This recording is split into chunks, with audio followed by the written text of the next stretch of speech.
আমার কথা না শুনে ডিপ কালার কেক নেই, তাদেরকে আমি একটাই কথা বলতে চাই, জিনকা চিকা জিনকা চিকা জিনকা চিকা ঝিকানকা। না মানে এটা বলার কারণ হচ্ছে এতবার মানা করার পর আপনাদের কেন ডিপ কালার কেক খেতে হবে? হ্যাঁ, মানুষ থিমের জন্য ডিপ কালার কেক নিতেই পারে বা আমি জানি, বাট ইউজুয়ালি খুব কম আমি মানুষকে ডিপ কালার কেক রেফার করি।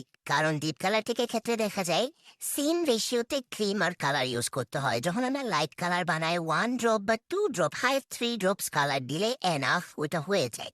বাট এখানে 120 গ্রামের মতো ক্রিম ছিল, আর এই ক্রিমগুলো বানাইতে আমার অ্যারাউন্ড, আমার একটাতে ছিল 50 গ্রাম কালার, একটাতে ছিল 30 গ্রামের মতো কালার।